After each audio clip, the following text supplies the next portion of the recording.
Thank you, sir. Like you coming after this? I'm just messing with her.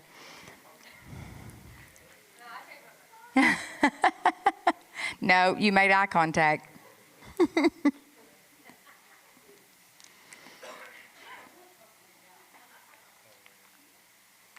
Okay.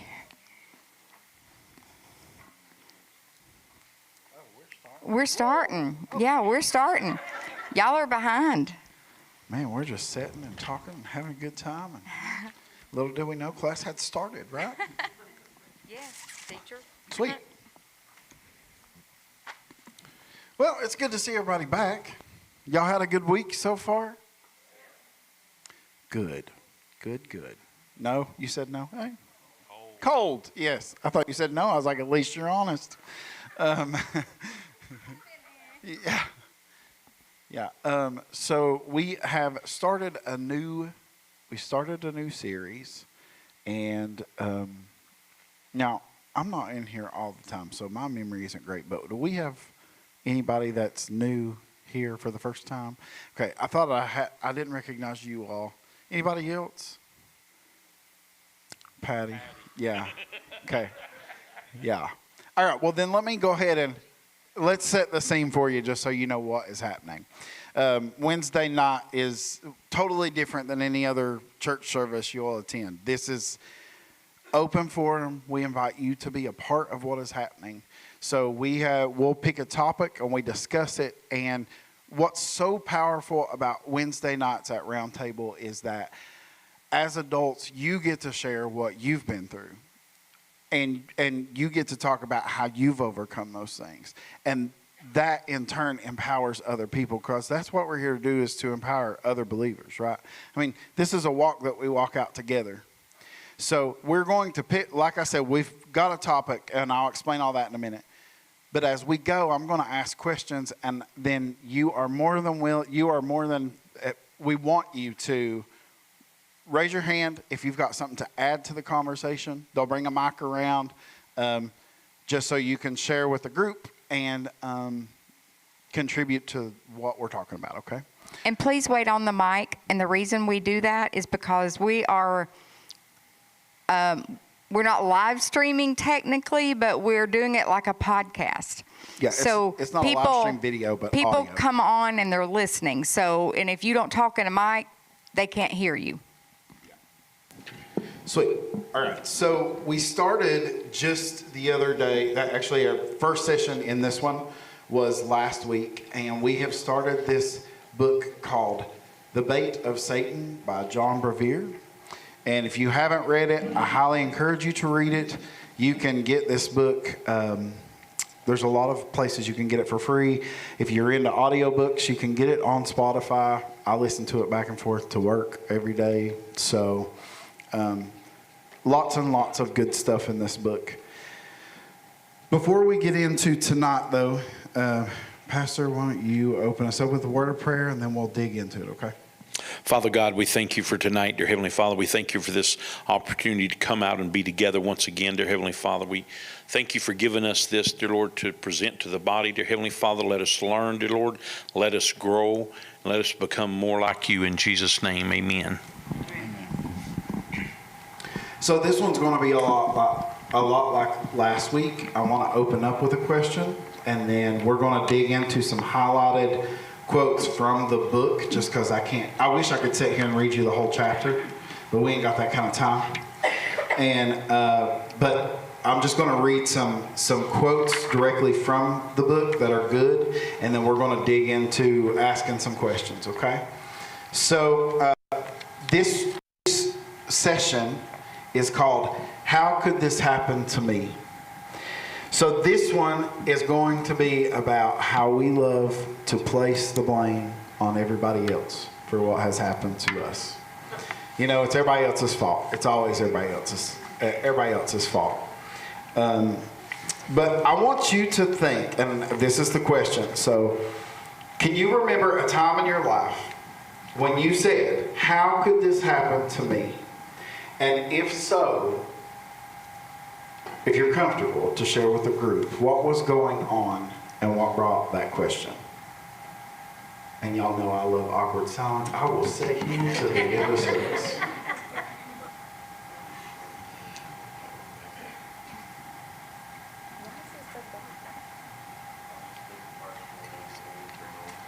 Ain't got no sound. Is it on? Is it on? Mic's on? Is it green? Yeah. Okay, go. I'll get some batteries. Check that one, Maya. Check. Please, thank you. The enemy ain't gonna shut my mouth.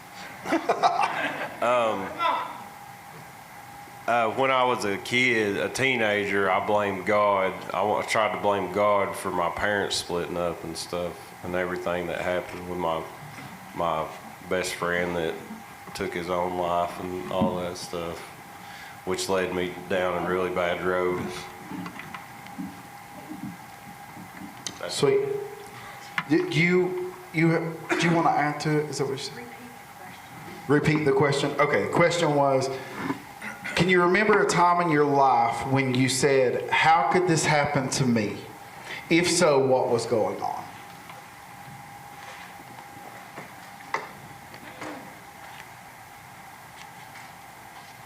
Anybody else want to add to that? We got one over here.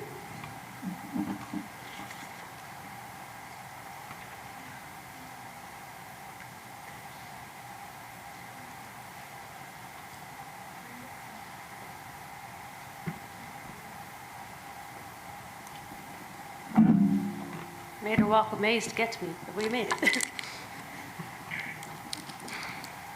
I wondered how it could happen to me when my marriage failed. I thought I was supposed to be smarter. I thought I listened to God. I thought that I did all the right things. I said all the right stuff. I followed the right steps. How could this happen to me after I supposedly did everything right? That's a good one. Anybody else? Okay.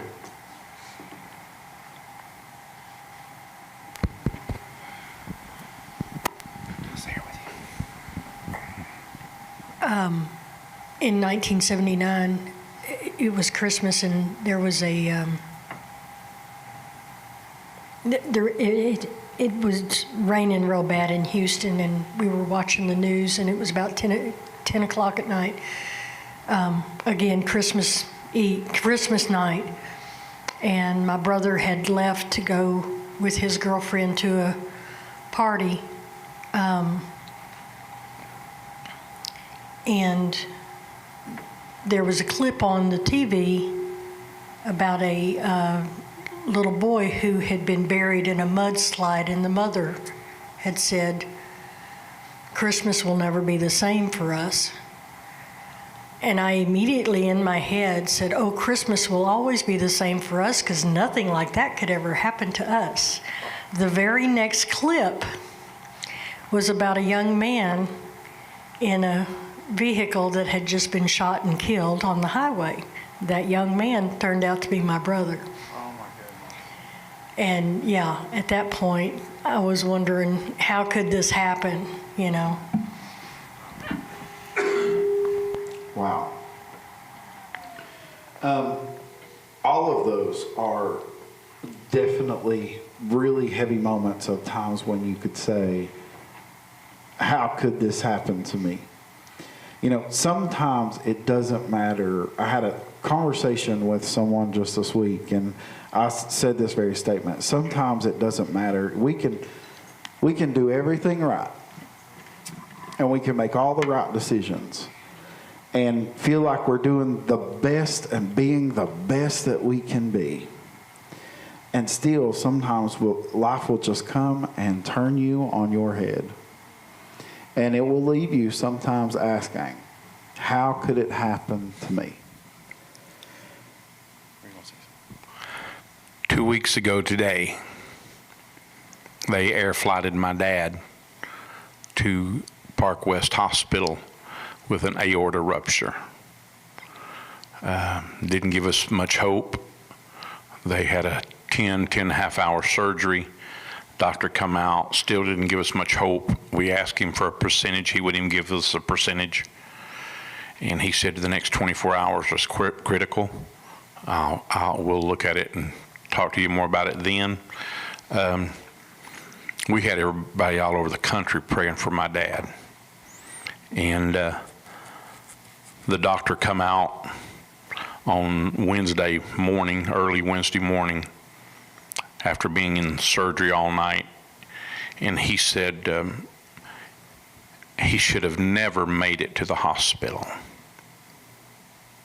And he said, and for him to come off the operating table is nothing but a miracle. And he said, again, he said, we'll see what the next 24 hours looks like. And through the week, he started getting, I mean, he wouldn't know, they still told us that he was critical even as of Monday of last week, but he come through that, and you could see some progression of him getting better. There was still some fogginess there, and still, but it was progression. But we were so excited about every little thing he done, and as he got better. And Pete and I went down Friday to see him, and had went back there, and they were talking to him, and he was a little. It was the medicine talking moment, so I didn't want to be back there. So I come out and I sit in the waiting room, and my wife, she got a phone call, and it was my sister calling to tell me that they had found my mother dead. You talking about devastating. I left there, come up the highway coming to them, and all the way up I was asking God,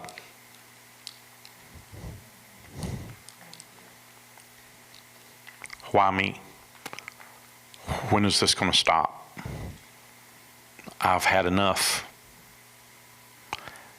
But so we all have those moments. And I don't feel like there's anything wrong with that. I feel like we all have those moments.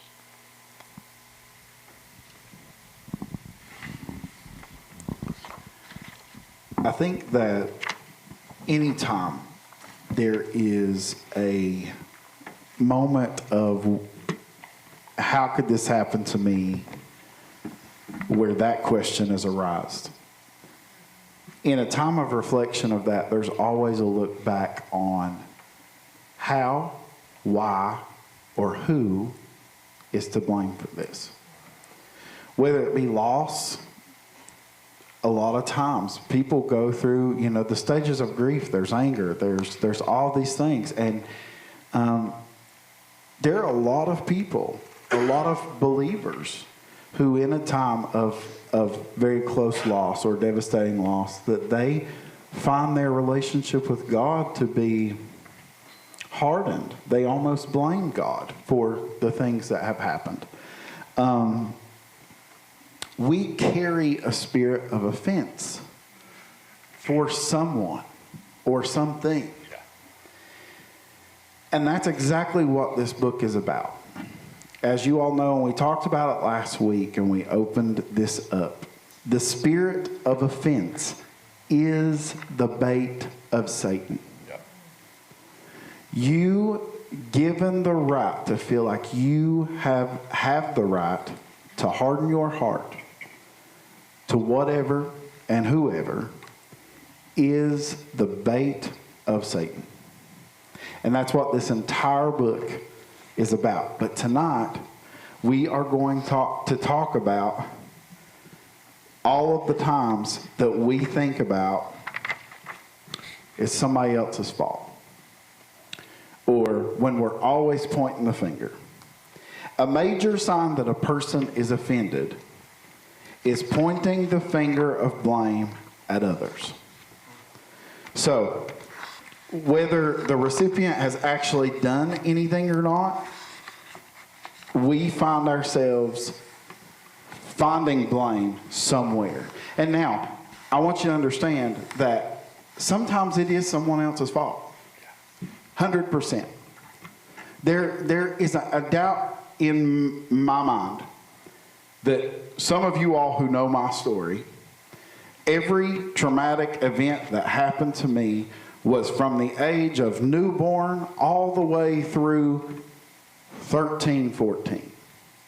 Because I had parents who lived an addictive lifestyle and threw me in places I did not belong as a child. I had absolutely no say over those things.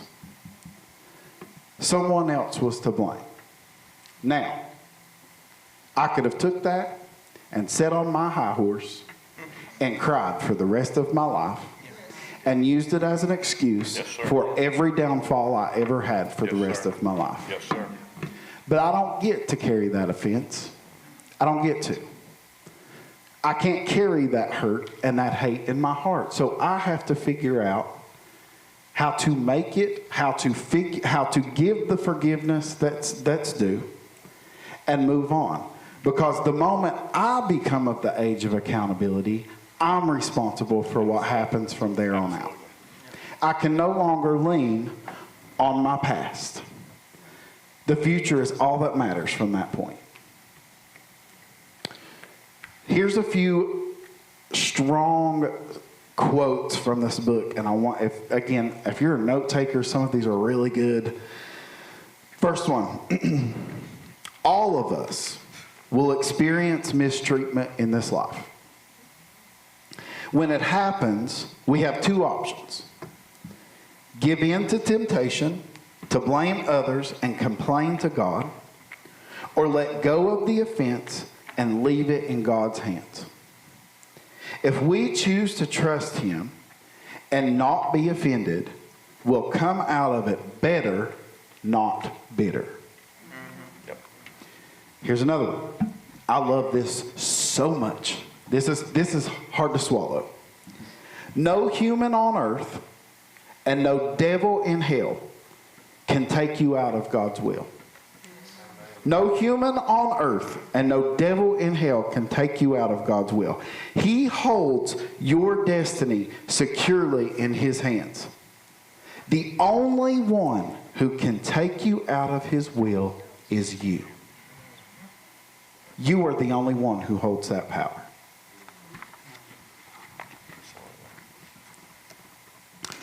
Next, our Heavenly Father is never surprised, shocked, or shaken by what we go through. His plans for us are solidified, not shattered, when the enemy schemes. So keep that in mind. When hard times come, and it feels like all the world is coming against you, the Lord is not shocked. And it never shattered His plans for you. It only solidified them. Because if they were not destined and they were not solid, the enemy wouldn't be trying so hard. How many in here has ever been at the place where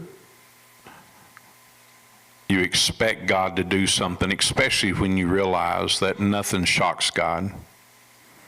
Why did I have to go through it then? Why did it have to happen then? And if He loves me, He's didn't answer that question when He went on the cross. He showed us how much He loved us. Yeah, but why would we want to go through this life with no pain? One of the greatest things that could ever happen, and I've been there for myself, one of the greatest things that ever happened was to watch our daughter be born. It was one of the most amazing things I've ever seen in my life. That life, to watch that. But for us to say, when things happen, why would God let that? Sometimes I'm a firm believer, and I'm going to ask you all, how many have ever had something happen and there was not a doubt in your mind that God used it to drive you closer to Him? But at the moment, we don't want to hear that. At the moment, we don't want to hear it. Sunday, Joseph had done call me, my son-in-law had done call me and asked me if I was going to minister Sunday or did he need to. And there's something about when I know when God gives me a word and it's a mandate, it's not just a word, it's a mandate that I've got to deliver. Sunday was extremely hard for me. And I told Miss Danielle, I said, when she come off the altar, I said, please be praying for me that I'm able to hold my emotions intact so I can deliver what God has given me. Because I knew that it was a word that had some meaning behind it. And there's a young man that's been coming for about a month. Him and his family has been coming. He would walk out. When they would walk out, I'd be out there and put my hand out. He would shake my hand, but he would never speak to me. It was hard for him to even look at me, but he would never speak to me. Well, if you call, he would speak to me like that. But Sunday when he come out there, he said, I'm grateful that you were able to speak this morning. He said, because what you spoke on is exactly what I've been asking God. And he said, as hard as I know it was for you to deliver that, I needed to hear it. And then I get a message from a young man that's been to the church 2 times in the last 2 Sundays. And he said, I'm grateful for a leader that will push past the pain and do what he's called to do. And that has nothing to do with me. There has to be something on the inside of you that presses you in those moments when your flesh wants to stop. When your flesh, because we already know we fight our flesh. That's the battle we have, is against our flesh. And there's times that the enemy will use things to try to tear you away from God, but then there's sometimes we want to blame it on the enemy that God allows us to go through some things. But sometimes I believe God allows us to go through those things to drive us closer to Him. Oh, but a God of grace and mercy would never do that. Then why did He let Joseph go through everything he went through? Why did He let him be imprisoned? Why did He let his brothers turn on him? Why did He do all those things? It was to get Joseph to where Joseph was supposed to be. I'm going to go ahead and tell you, and some of you all may not agree with this, and you don't have to. But we don't have to agree with God's vehicle on how He gets us to where we're going. We don't have to agree with the vehicle that He uses. But when we get there, if we'll continue to be, and some of us, we've missed our place because we don't trust God in the process. God would never let me go through this. Be real careful when you say God would never let me go through this. Because there's things that I have faced, there's things that I'm facing right now. It'd be real easy to ask that question. But here's where I'm at. The thing about my mom, anybody that knows our relationship knew things weren't exactly the way they should be. And it's always a two-way street. It always is. But man, you wouldn't believe how many people from her church came by Monday night telling me what an amazing woman of God she was. And I'm just going to be honest with you. I never seen that. I never seen that. But to hear people talking about her like that, it didn't make me angry. It didn't make me angry at all. I wasn't saying, well, when I knew her, it made me realize we all can change if we choose to. We all can change if we choose to. But like he said, it's got to be our choice. It's got to be our choice. Otherwise, we will find ourselves in that spirit of offense every time something doesn't go our way.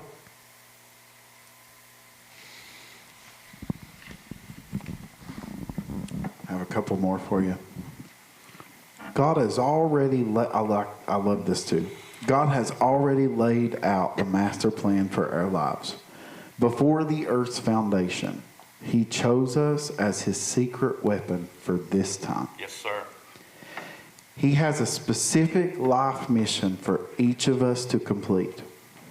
But training always comes before a mission. Yes, sir. Here's another one. Often, what looks like an abortion of God's plan can actually be a road to its fulfillment if we stay obedient to Him and free of offense. Now, back to this. Have you ever played the blame game? Sadly, we all have, right?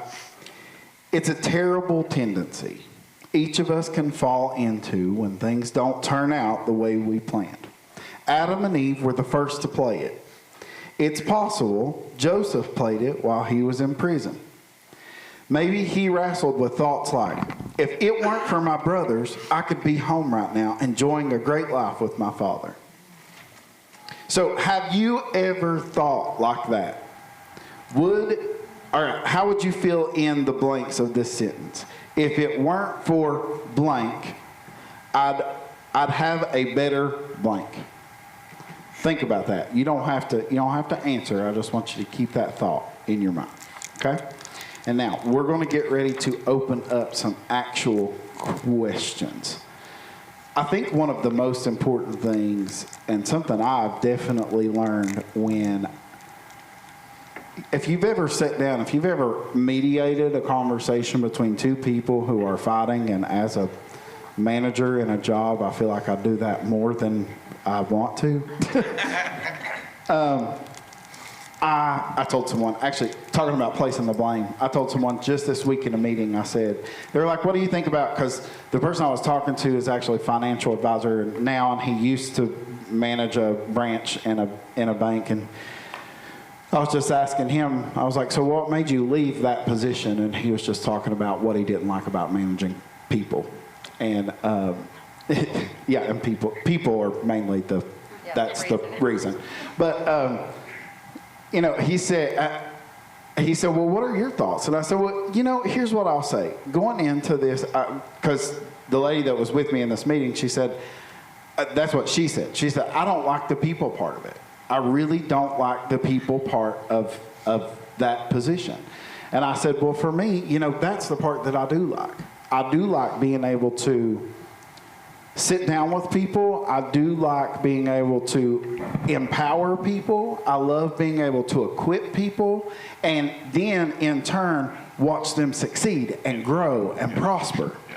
However, the part I wasn't ready for was for the person on the other side of the desk not to do their part of that conversation.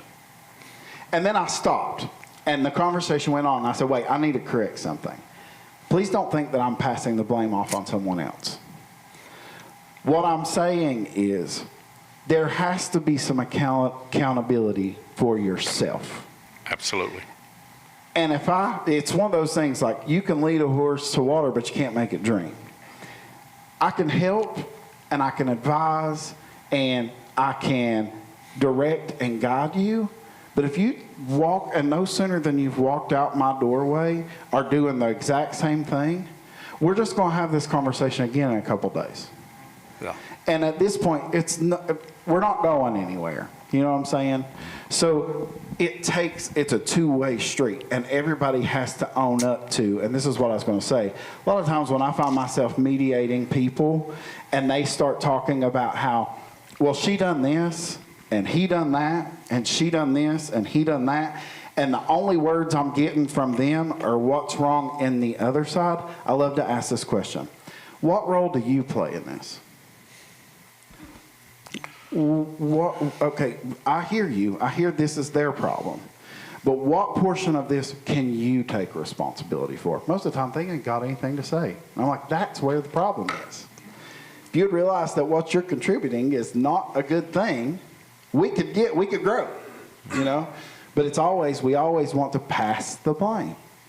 It's somebody else's fault. Guess what? They're not.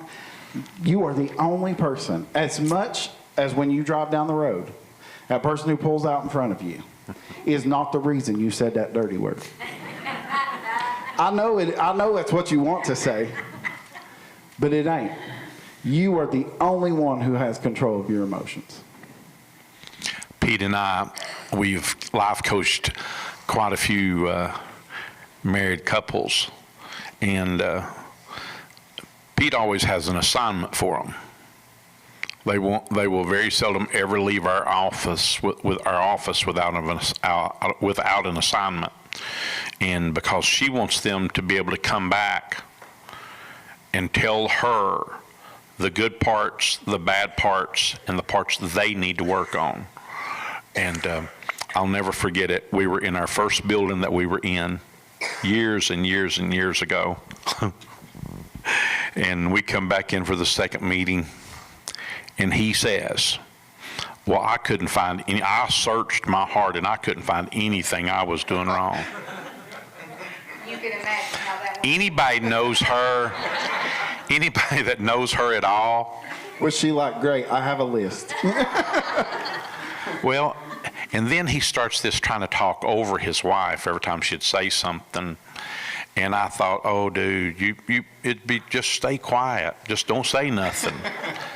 And he kept on, and she'd look at me and she'd go, and I thought, So I just put my head down, and I'm looking over some notes that I had, and he kept on.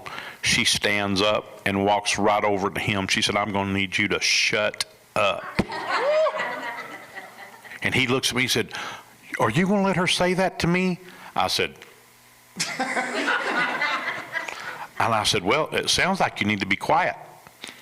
But and I think she'll vouch for this, out of all the marriages that we've sat down and talked with couples about, our youngest couple come into our office here in this building, and he's a talker. I mean, he's a talker. And every time she'd ask her a question, he'd tell her the answer. I bet y'all can't guess what I told him. Shut up. I'm like, baby, I know what you... That's the only two people I've ever said that to. I told her, I said... I mean, well, in that instance.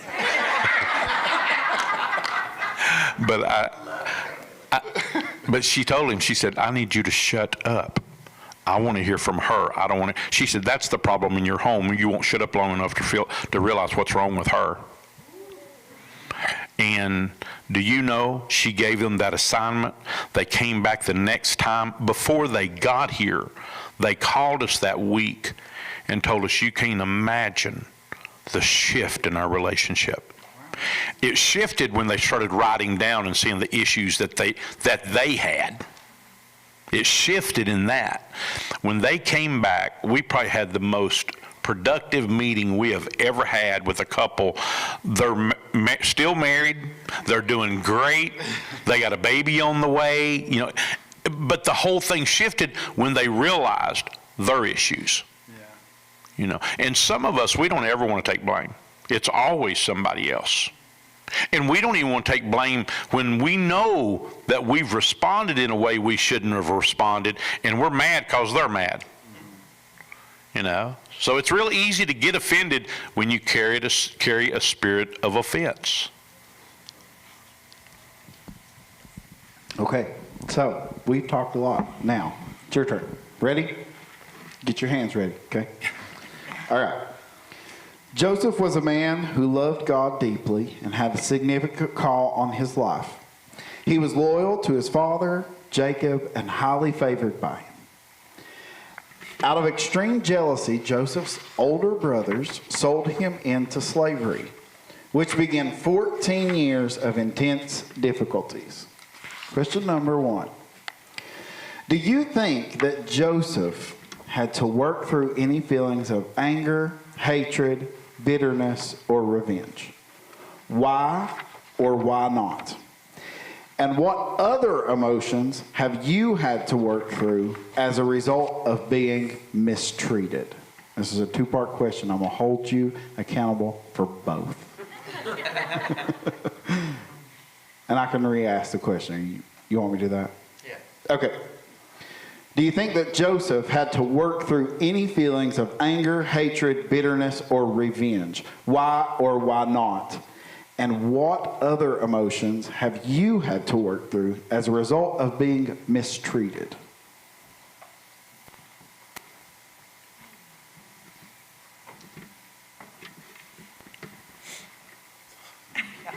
Nobody been mistreated in this building? Wow. Okay, we got a couple over here. Come on down. Okay, we got, Where's my mic runners? okay.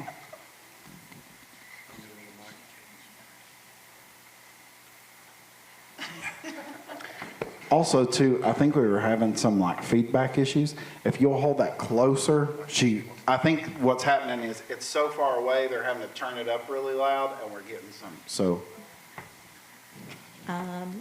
First of all, yes, I'm sure he probably did have to deal with all those emotions.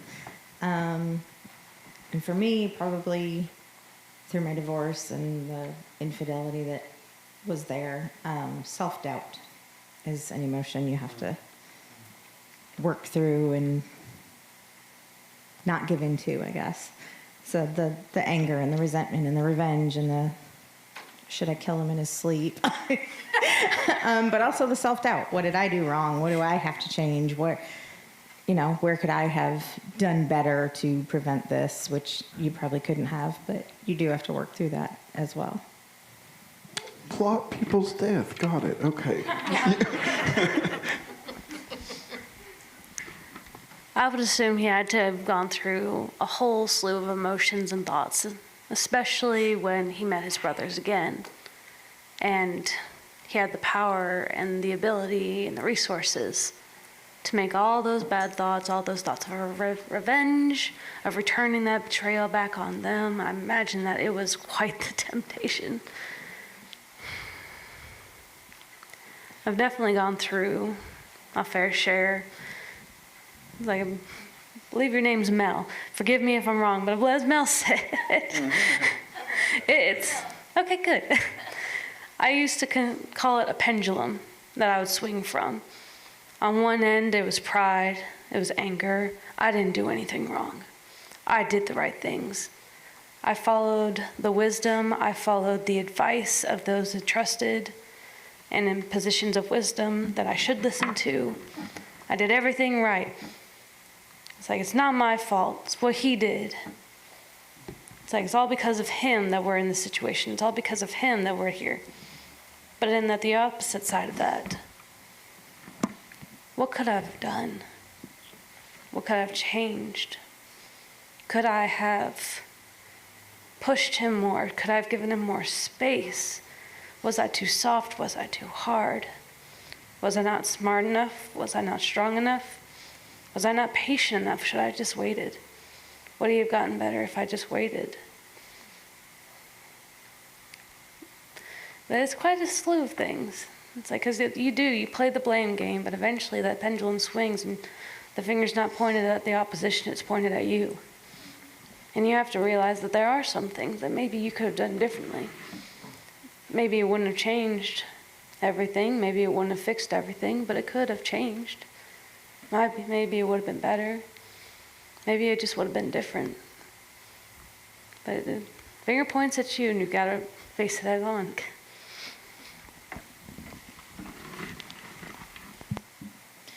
I believe that Joseph's feelings was very much validated. I mean, he had every reason to be upset and feel those emotions. And I can relate to Joseph. Another emotion that I would almost guarantee that he was feeling was rejection and abandonment. And that hurts. But Joseph's story has always stood out to me because I too have felt that from family members, closest family members. But Joseph chose to forgive and to help them and to love them. And we have to remember that forgiveness is a choice. And loving through our hurt will also bring forth healing. And we have to, sometimes we may never get it the way we want it, per se, no matter. And even we may never get the justice that we feel like we deserve. But if you choose to forgive and you choose to love them like you've never been hurt before, it's a witness. It can be a witness, and it can ultimately like change their hearts toward, others and themselves. I have found that reconciliation has come through that. Years and years of bitterness and anger towards some of my loved ones it didn't do any good. No good came from that. It wasn't until I began to love them, no matter who they were, and to no longer allow anger to control me. Anger is an emotion, and we have, at some point, what angers you will control you if you do not release that and allow yourself to heal. And don't expect anything in return. Forgiveness is not necessarily just to forgive others. It's for you. It's so worth it for you, and it's freeing. And to operate from a healing place, it's truly been transformative for my life. I'm no longer the same person. And I'm so grateful. Through God's mercy and grace and love, I can be able to testify to that. And as you asked that first question earlier, I really felt prompted, and I was not obedient. And my word this year is to be deliberately obedient. And I feel like there was a time when I went through domestic violence. And that can bring forth a lot of different emotions. So many emotions. I spent 7 years in a domestic violence relationship. And I remember often saying, I would never be like my parents. I would never do the same things.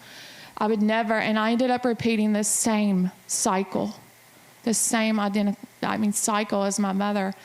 And I remember being 16 and 19 with babies, basically in a relationship with someone that ended up being in a drug cartel. I was threatened daily if I ever tried to leave that my life would be claimed. And it got so bad that I thought multiple times that that's what I wanted. I was so done of being hurt, verbally, physically, mentally, all the above. And I couldn't comprehend why my life was going in that direction, and I couldn't fully understand. But I will tell you, I'm a testimony, a breathe and walk and talk and testimony of what God can do. And there is a purpose for that pain. I didn't know it then. But God has used everything that the enemy has tried to kill, steal, and destroy. And he is now using it it's my ministry. It's who I am. And I get the opportunity to go into jail cells every week. Yesterday, I spend hours with ladies that's incarcerated, that's been hurt and broken. I get to go to rehabs and tell people about how I overcame addiction and what God done for me, he can do for them. So it's a beautiful thing if you allow yourself to heal and process through that and to operate from a whole place. So, I'm leaving out a lot in between there. I don't want to take up a whole lot of time because I'm very passionate about what God's done for me. But I truly believe this year, I was ministering to the women yesterday about operating from a healed place. I don't believe we can no longer fulfill life's mission from a hurt place, and we can't birth ministry from a hurt place. We have to operate whole so God can use us as a testament to those around us, and our families included, so. Thank you. I believe that the potential that's in each and every one of us can be stunted. I believe the potential that's in us. I'm going to share something real personal with you. I was always a mama's boy growing up. I was always a mama's boy. 13 years old, there was something that I realized that was in my life. At 13 years old, it was catastrophic. And I was wounded so bad that it made me feel some kind of way. We were raised in church our whole life. Me and my wife was talking about this, me and Pastor Pete was talking about this, I think today. It wasn't one of those choices, are we going to church? You got up on Sunday because you knew you were. And I heard many a time, son, if you don't get ready, you're going like you look. And my daddy meant exactly what he said. And, but I was wounded for 13, when the time I was 13 years old, of something that happened between my parents. And didn't change the way I felt about my mom, but it gave me something that just, it was in my gut. And I didn't realize until this week the effect.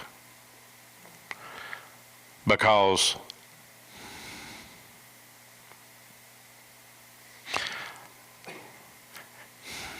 it wasn't that I didn't love my mom. I loved my mom. But the pain was so heavy because she would never accept responsibility. And parents, I want to share this with you. If there's things going on with you all, with you and your spouse, don't allow your children to hear what's going on. Because my dad caught my mom in a situation and told her to get out. Now, keep in mind, my dad pastored for 51 years. And for about half of that, this was going on. And I'm not, believe me, I'm not disgracing my mother. We all deserve second chances. But my dad told my mom to get out. She come to the house. I will never forget it. And she starts packing clothes, our clothes as well. And my dad comes in and said, "What are you doing?" She said, "I'm getting the children's clothes." He said, "Those children are not going with you." She went to her room, packed her clothes, and left. And that's my memory that I had. And I'm a 59, 60-year-old man now. And up till this weekend, I was wounded by that so bad. And I know that sounds crazy, but sitting here going through, if this isn't for anybody else, it's for me. Because even last week, it began to teach me about things that we hold that we don't even realize we hold. Yeah. And every time something would happen, in my mind would go back to what happened when I was a little boy, to what happened when I was 13, what happened when I was younger than that, things that would happen. And so this weekend, trying to process everything and getting around family members, I was sitting Friday night. They were going through pictures, trying to choose what pictures they wanted to use, this and that. And I went through my mother's phone, and I could not find a picture of me. But I found pictures of my brother and my sister all over the place, which just fueled everything that I had. And so I'm sitting there, I don't even know what to say. I mean, I don't even know how to respond, because I'm sitting here looking at somebody that I don't know for 20 years. For 20 years, I've lost 20 years of my life with my mother. I was like, "But Pastor, you had an opportunity." My mother would not let me come in her house. I would go to her house with Christmas gifts. She would stand in the doorway and wouldn't let me in her house. Well, you don't have to tell me. I mean, I'm not dumb. You don't have to tell me you don't want me in your house. And I'm not saying this for pity, because sometimes we've gone through things and we think we have the right to be offended. All this time I felt like I had the right to be offended. And I never looked at the brokenness in the woman.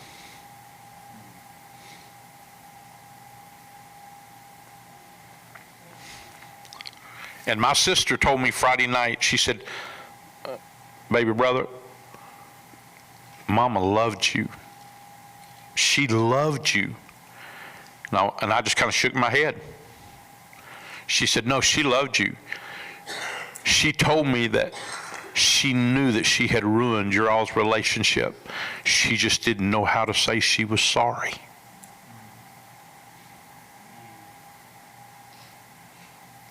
And when I walked out of that building Friday night after her saying that to me, I thought about it all weekend. Monday night when we had the funeral service, I'm sitting there looking at my mother, and I look a lot like my mother, and I'm just, all of that,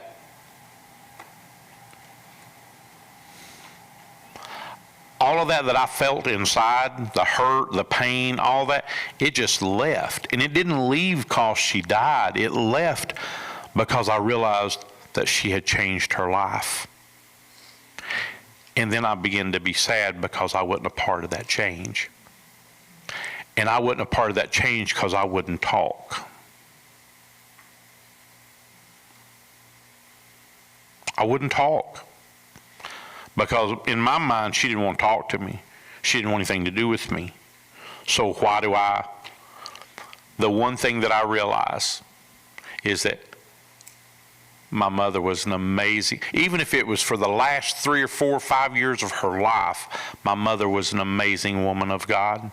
The women that sat on the seats with her at church had nothing but amazing things to talk about. How my mama would share the gospel with them, and when they were going through things, how my mama would pray for them. And I'm thinking, I don't know that woman.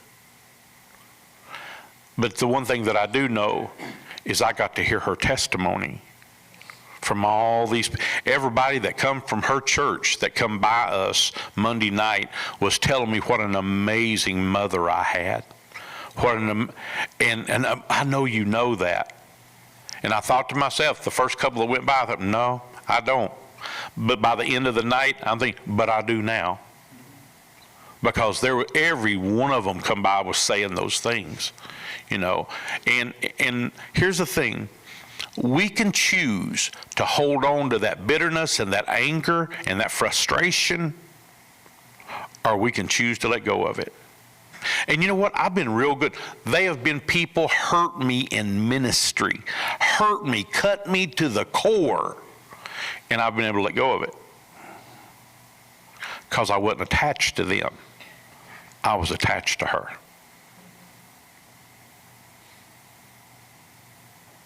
And some of us, we are attached to people, and it's hard to let go but I love them. Why don't they love me back?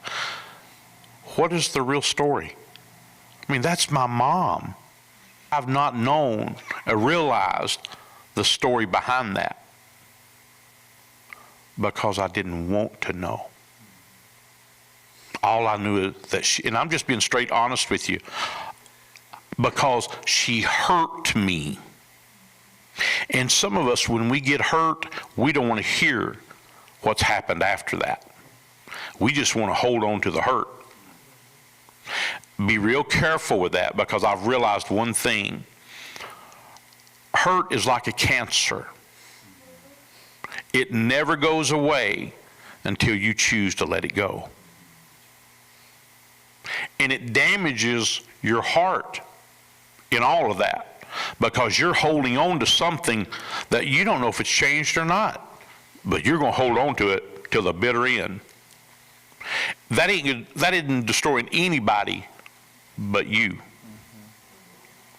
Nobody but you. And I'm grateful that God allowed me to see that. And I wanted to share this with you when we started talking, and he kept prompting me to share it with you. And I'm not going to open book. Most of y'all know it. If I've got something, I'm going to say it to you. But I didn't want to share anything from anybody. I can share you with me. I can share about me. Because if we're not willing to be transparent with ourselves, we can never help anybody else.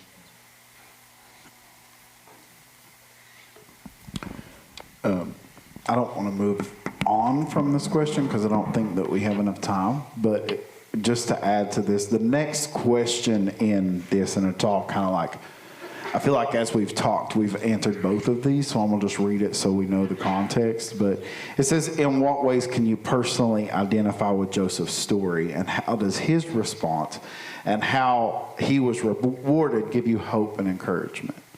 So I think that just in what Laura said and what Pastor said, and it's kind of all intertwined there.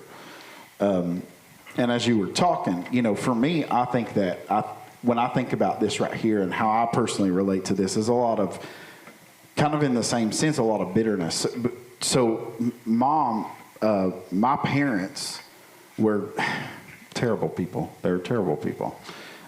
When it comes to what people should look like, you know.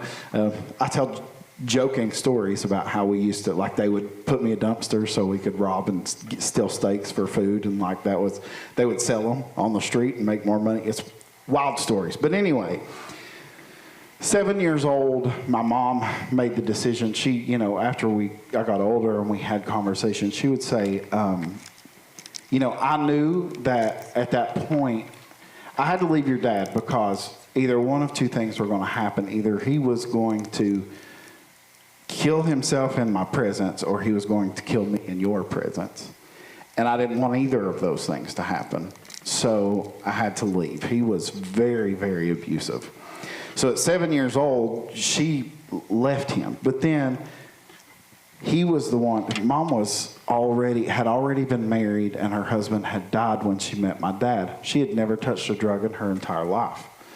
But my dad moved in, who was a drug addict. She had money and seen an opportunity and got her addicted to drugs.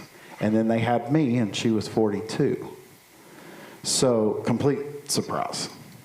But when she left him, she was left as a single mother with an addiction that she didn't know how to fix, because the person who always took care of that part was gone.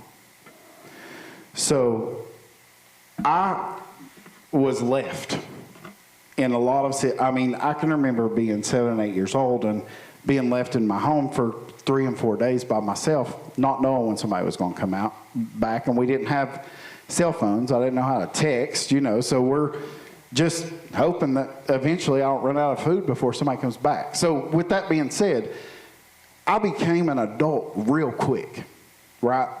I raised myself. And when I say that, people think I'm joking. I raised myself. I figured it out. If you've got a will to live, you'll figure it out somehow. But with that being said, thank God, Mom got clean when I was in high school. But something that I struggled with was that after that, you know, I moved out, was married, the whole thing. I had a real hard time anytime she gave me some sort of direction. And the reason being is, the moment it came out her mouth, I thought, first of all, I became an adult all on my own, and the last thing you need to do is to pop up now. The moment she started doing that, I could feel it, that I held on to. Yeah, we moved on. And also, my mom was one of those people who, we don't talk about things that happen. We just pretend like they never did, you know? So unfortunately, Mom passed before we ever had an opportunity to sit down and have a conversation about that. But I was left with that thing that arises, and still to this day, the moment I have someone out on the outside of me think that they're going to advise me, I have to take a step back, because immediately I get that. My first offense is, first of all, I'm grown. You know, I got here all by myself without you. So still to this day, that's something that I have to work on. Noted. Yeah. And I don't, it's not something I'm not going to like jump down somebody's throat, but internally and mentally, I have to be like, oh, check yourself. They mean well, check yourself, you know? But again, I can definitely relate to the bitterness. And I could sit back and say, that's my mom's fault. And that's just who I am. And I pay my bills are paid. And you ain't going to tell me what to do. But instead, I'm going to work on it and know that I've got to figure that out for myself to be a better person. And I'm not going to sit back and blame her, because you know what, my favorite saying is, you can't unscramble eggs. What's done is done. We're going to move on. So anybody else want to add to this? At the end of this, at the end of the third question, it says, consider checking out James 1:2-4. And that says, consider it a great joy, my brothers and sisters, whenever you experience various trials, because you know that the testing of your faith produces endurance. And let endurance have its full effect, so that you may be mature and complete, lacking nothing. And I think that mature part is where we're lacking. Yeah. Because we're not gaining maturity. Let me tell you something. Age don't have anything to do with maturity in God. You can be 60 and not be mature in the Lord. Or you can be 5 and be mature in the Lord. You know, our little grandbaby, through this whole thing, he walked up to him last night and he said, Pap, it's going to be okay. And he told his mom and daddy, he said, Mama's with Jesus. And Joe was like, yeah, I know. He said, no, Daddy, I saw last night when I went to bed, I saw them, and Mama waved at me. You know, so, and you know, we all say, well, he's just 5. But I'm telling you, maturity does not have an age. But we need to mature in the Lord and stop being babies.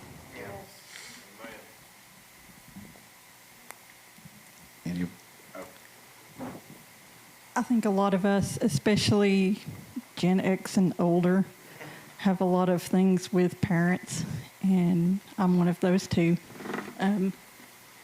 But I want to talk about one little thing that helps with this whole spirit of offense and carrying hurts and things, because we all carry hurts, and like you said, we all have things from childhood. It may not be like this raging anger, but it's this hurt and this pain that causes us to look at ourselves in negative light instead of the way that God has created us and how much He loves us. And He also loves those people that hurt us as well. Absolutely. James 5:16, we like to talk about verse 14, and we like to talk about the second part of verse 16, where it says, the earnest prayer of a righteous person has great power and produces wonderful results. The first part of that verse is the part that's usually skipped. Confess your sins to each other and pray for each other so that you may be healed. Yep. That doesn't always necessarily mean that you have to pray for somebody at home. Confess your sins to one another. Confess your hurts to one another. Talk through it. Have those hard conversations, because they've had those experiences. I've had that experience.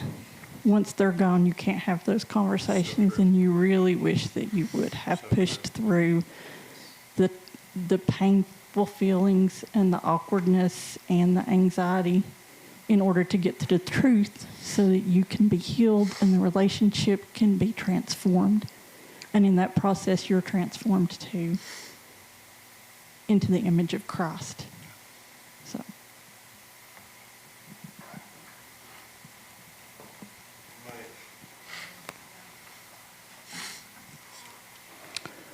Yeah, just circling back just to what she touched on, and having those hard conversations it's so important that you walk through those things. And, you know, again, just just back to what I said, you know, I never had that opportunity. But you're right. I mean, it's one of those things that going from the parallels are I feel like there could have been so much more growth between us had we had those conversations. Instead of me and here's the thing, and I know there's probably times that Mom thought of the things that happened, but I don't know that it lived as rent-free in her mind as it did mine. Or maybe it did, and I didn't realize it. But so many times of spending time together, I would spend a lot of that time saying, God, I wish we could just talk about this. I wish we could just talk about this. And it would never happen. And I felt like she moved on from those things quicker than I guess what I did. And it kind of left me. And I will say that there were times, even in our relationship, that I were not bad, because at one point I decided if I was going to have a relationship with her at all, I was going to have to let go of that stuff so that I could love her as much as I could. And I knew that, and now I say this, there isn't a doubt in my mind that my mom loved me.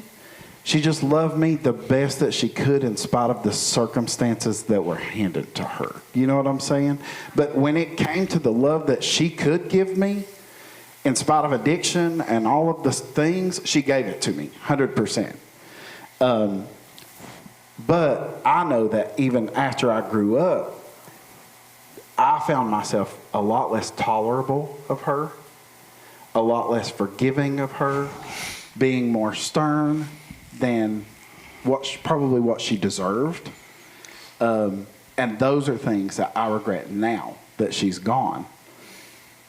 And given my wife's situation and how she lived a very similar story, I vividly get to watch their relationship, and I see those same things. And in the most loving way as a husband, I try to point those things out to her. And I'm like, you know, please just find it within yourself to be kind and more tolerable. And it's hard for her. It's hard. And the only thing I'll say to that, and I tell her this all the time, you won't understand it till she's gone. When she's gone, you'll have wished it happened. But at that point, again, can't unscramble eggs. So, Alicia. Okay, we got time for one more.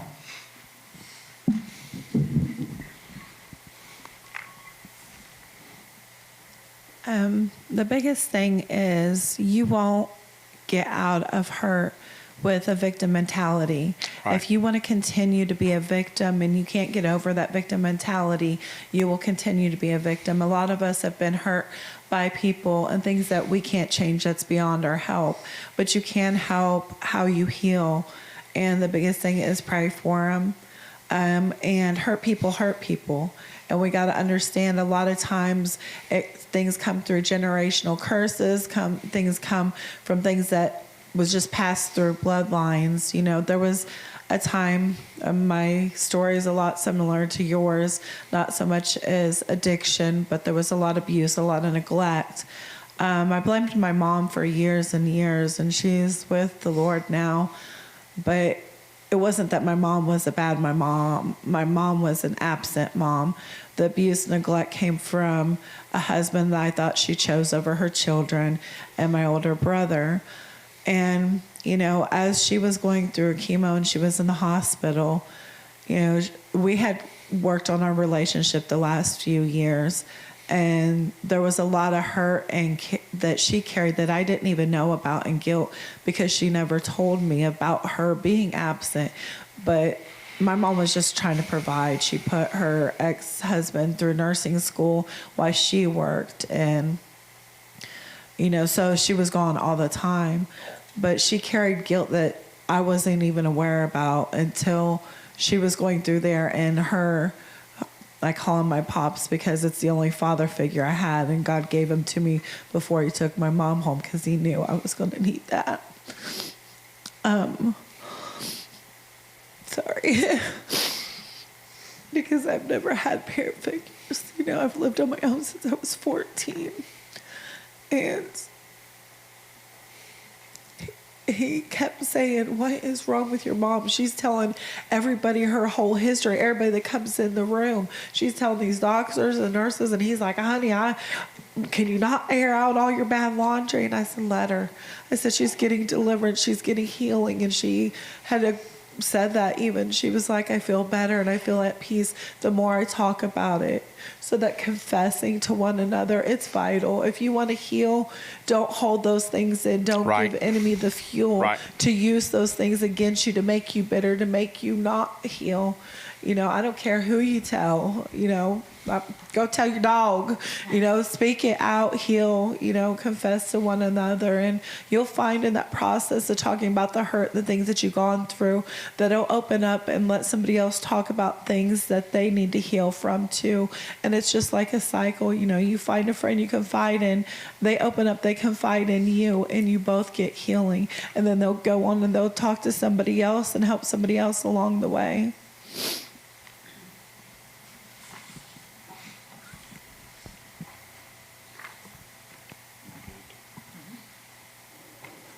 All right. Y'all, this is heavy, but I'm telling you, there is freedom on the other side of these kind of conversations. If we're not willing to talk about where some of us have been, and I'm going to go ahead and tell you, mine is extremely fresh. Mm-hmm. It's fresh. And sitting here, and things keep rolling through my mind on things that has happened in my life, and I love our church family. Oh, I love you all.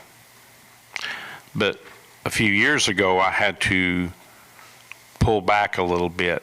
I come home one night, and I would always stay late at church because people, you know, they need to talk to me. And I come home one night, and she said, maybe one day you'll love me like you love the church. And this is what I realized. My first ministry is my family. And if I'm not willing to be there with them, then how can I pastor the church? So I immediately shifted. Things just changed. And we had some people get mad at me because I wouldn't stand and talk with them while my family went home. I would have them schedule a time to meet with me. It's amazing how people get when, you know, they can't just take your time. And you all know me. I love people. I love people, you know. But I also, sitting here, I thought, man, I have fallen in love with the people of the church because they have become a part of my family. It's easy for me to love the people I'm around all the time, you know. And you know what? The only regret I have of that I didn't make a conscious effort